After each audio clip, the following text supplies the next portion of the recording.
Hi folks, Chris here with the Crab Apple Cottage. I know I haven't been posting regular videos in the last few months. Part of it is I've just been really busy with work and being a single parent.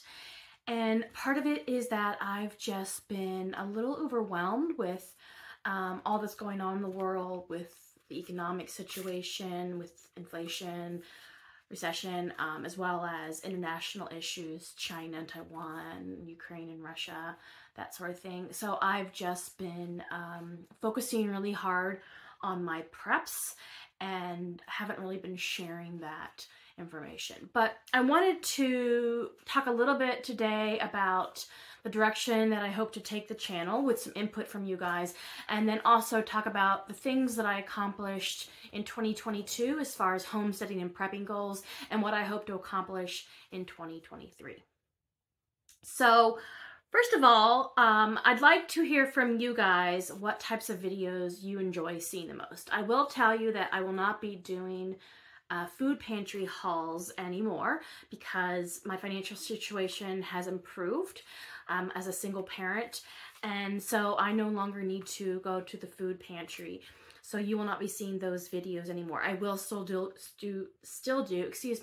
prepper pantry hauls and that sort of thing, thrift store prepper hauls, but just not the food pantry hauls.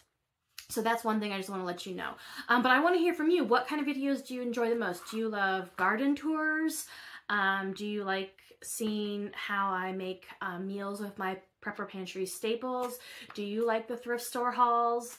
Would you like to learn how to preserve food in various ways? Would you like to see me as I go along on this journey? Because I am a fairly new prepper. I've been doing this for about only I guess a little bit over a year and a half. Yeah, year and a half. So would you like to sort of see how I'm learning various skills and doing different prepping tasks as a beginner? So in the comments below, just tell me what you enjoy, what you'd like to see, what you don't like, which videos do you not like. Let me know.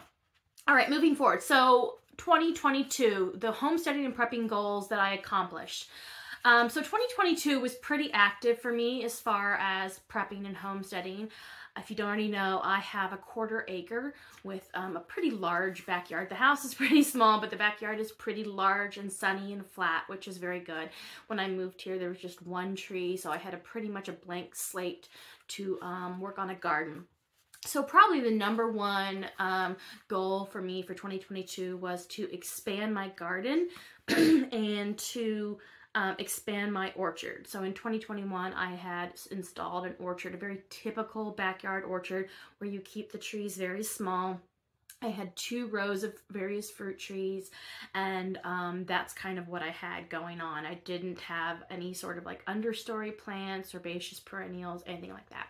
In 2022, I learned more about food forests and permaculture and cramming as many plants as you can into your orchard. So I worked on doing that a little bit. I finished planting what I think is going to be the majority of my trees in my backyard orchard, and began underplanting with berry producing or food producing shrubs. So I installed let's see, I have josta berries, cranberries, blueberries, honeyberries, goji berry, hardy fig, currants, gooseberries, and a couple others that I can't remember off the top of my head. So I spent a lot of time focusing on filling in my food forest.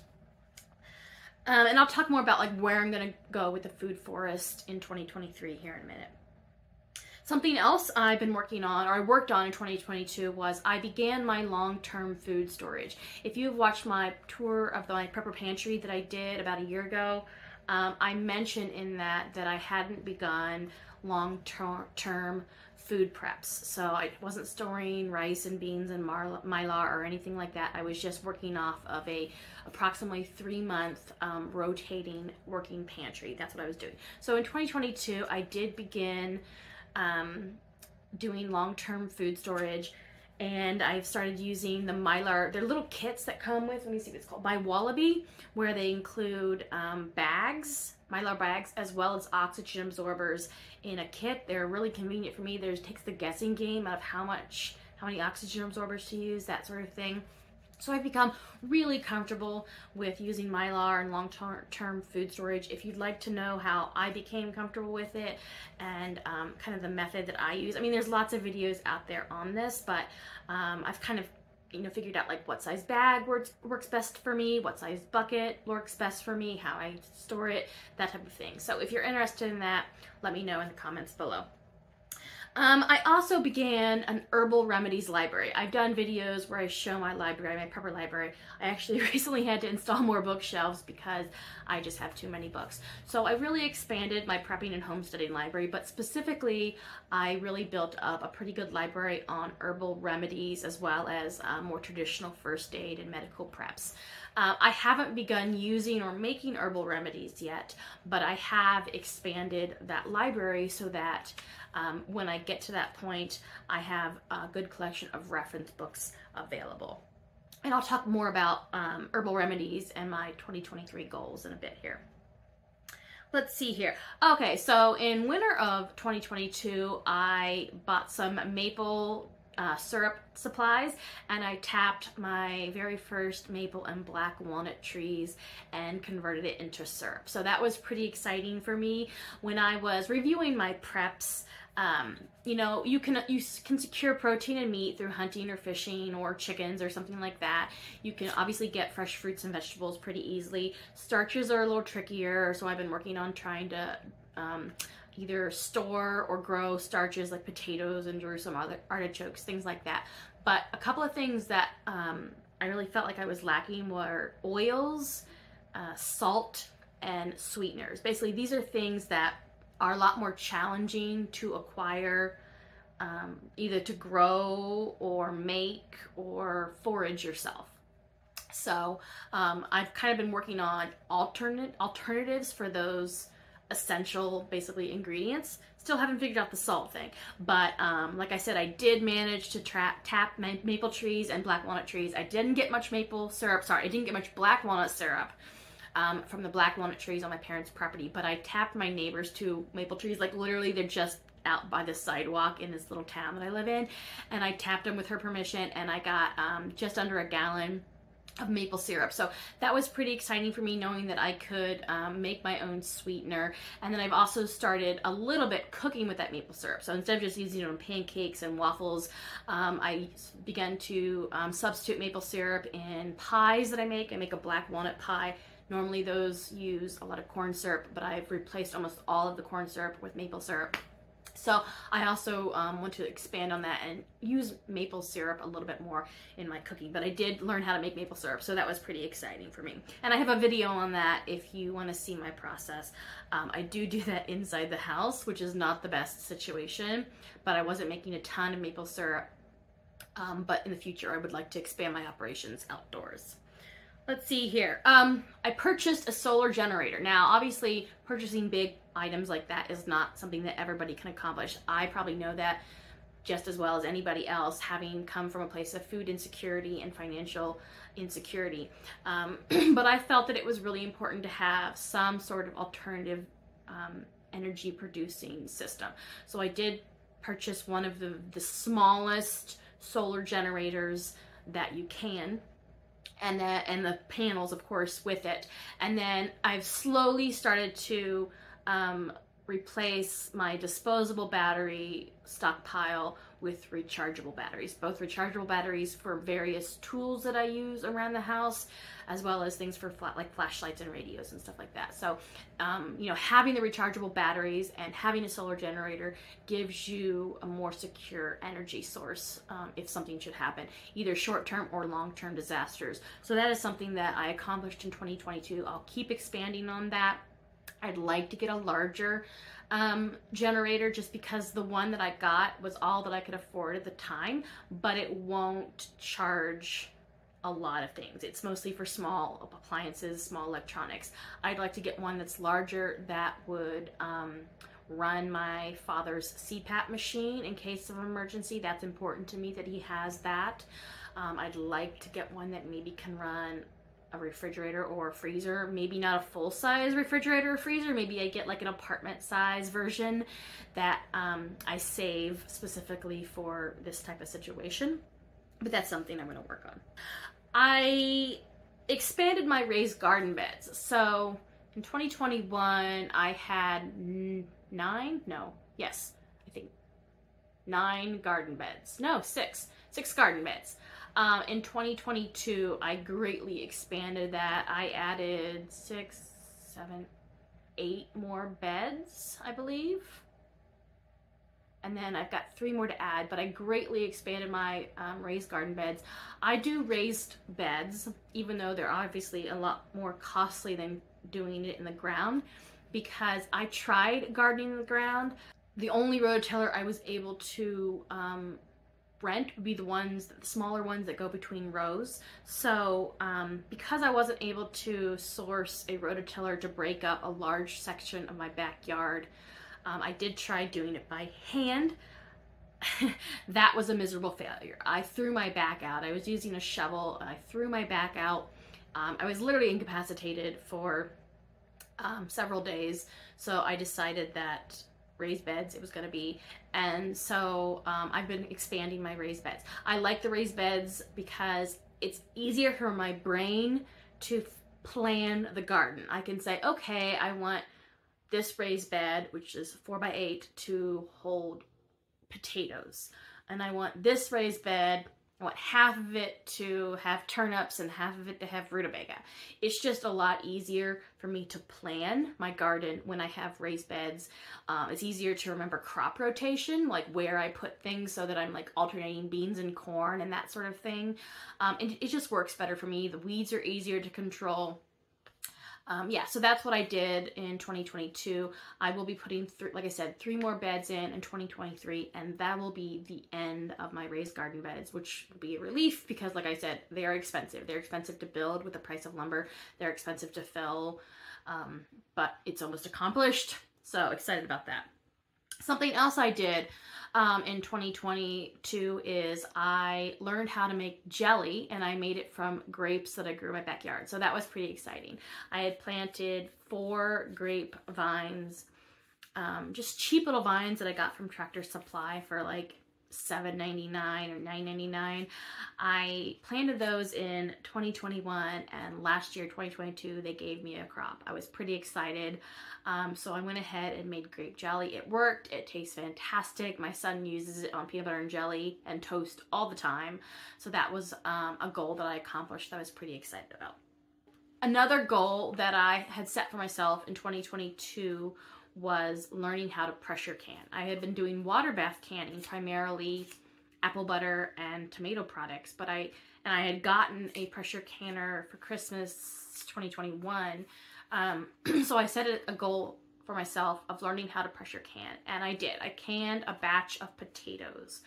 But that's the only pressure canning I did. It was a lot more labor intensive and time intensive than I anticipated.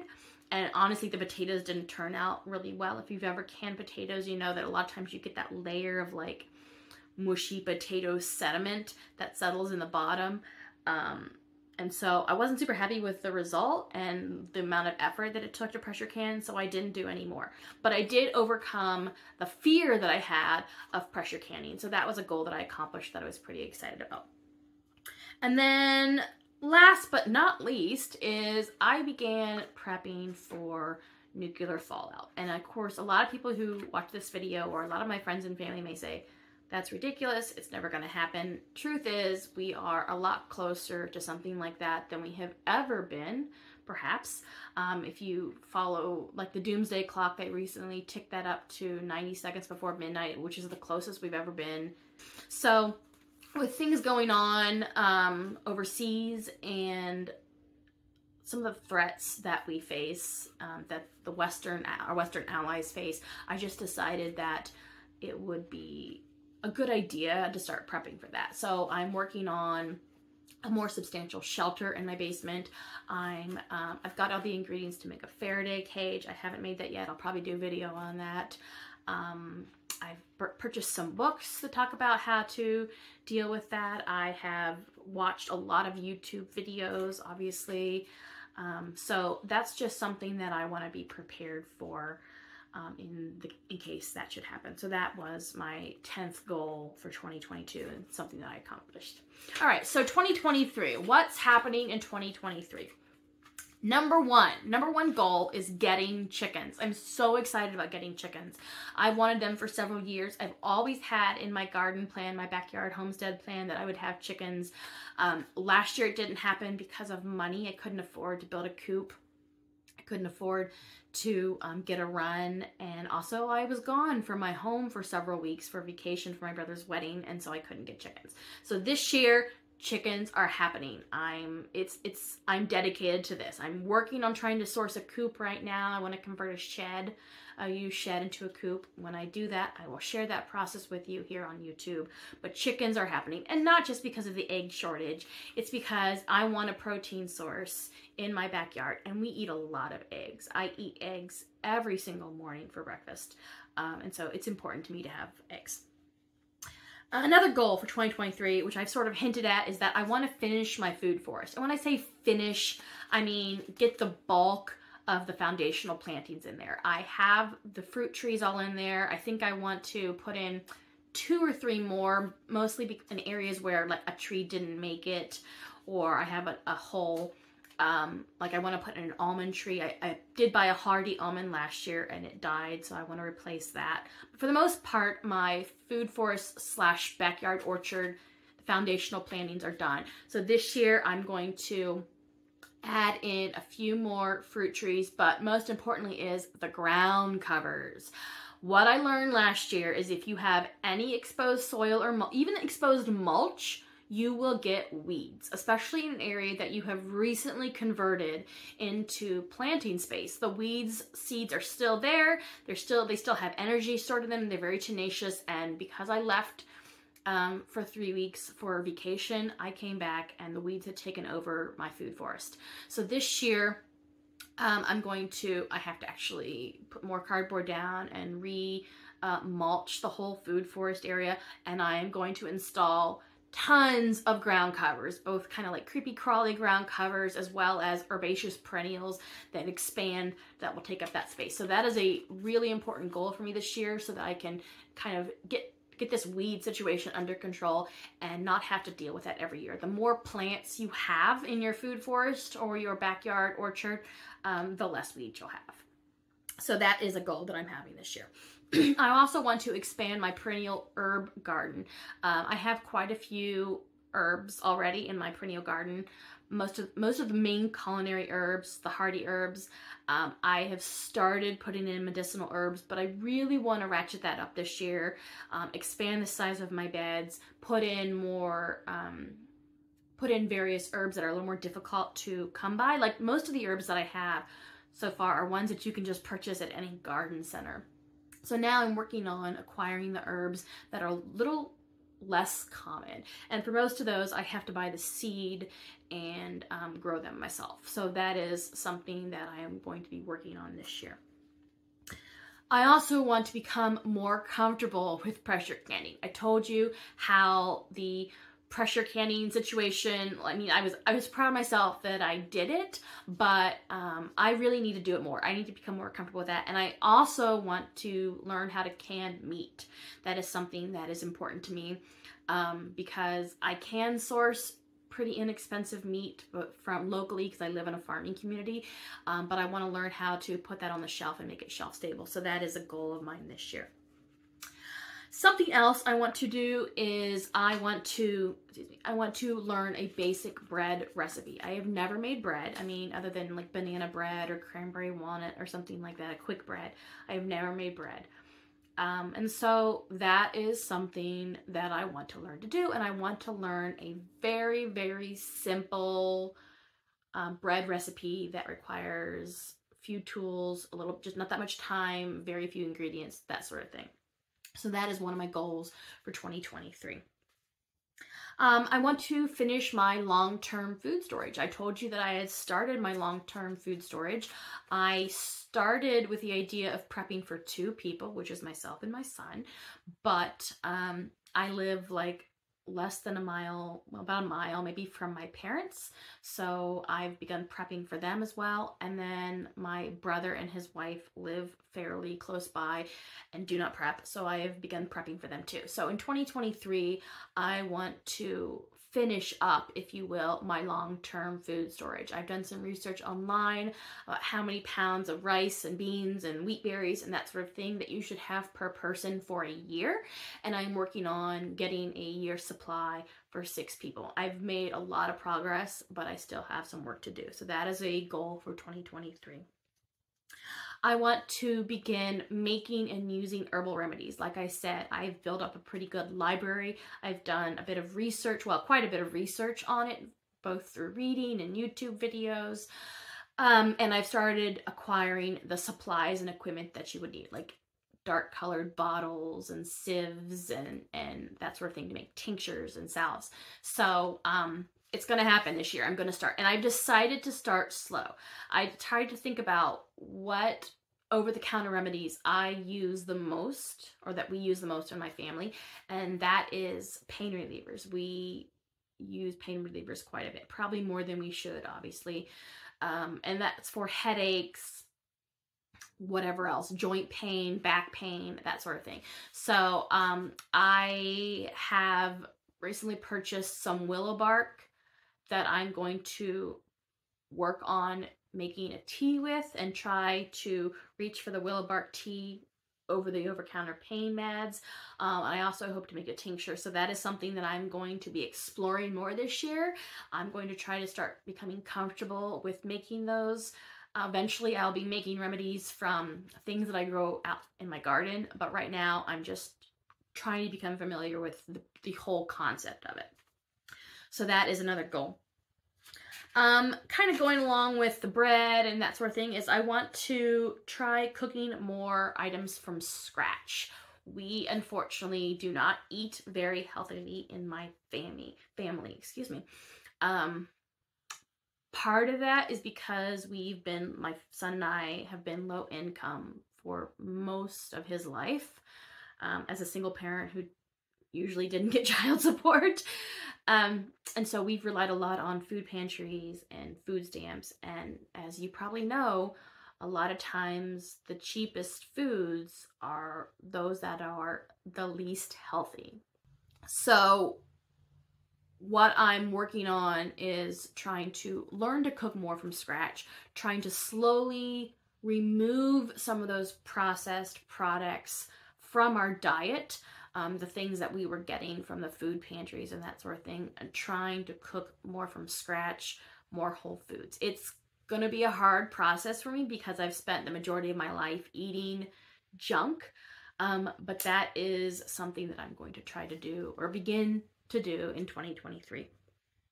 Along with that, I want to adjust my garden plan and my food preservation methods to better match our eating habits. So although I am going to try to cook from scratch more, I have to realize that the things that my family is most comfortable eating are things like chili, tacos, spaghetti. We eat a lot of ground beef because frankly it's the cheapest. It's the cheapest type of meat that you can get other than chicken. Even now chicken's expensive. So what I want to do is slowly start focusing my garden on growing the things that we already eat, but making those versions healthier and more from scratch. For example, tacos. I use the little packets of taco seasoning mix when I make tacos. So I want to start to grow my own produce and seasonings and making my own taco seasoning mix that has less preservatives in it. I also want to, like I mentioned, can ground beef so that I have it ready to go and it's a lot faster to make tacos because frankly, I'm just tired in the evenings after work. I don't want to spend a lot of time cooking. I'd rather have things that are easy and fast.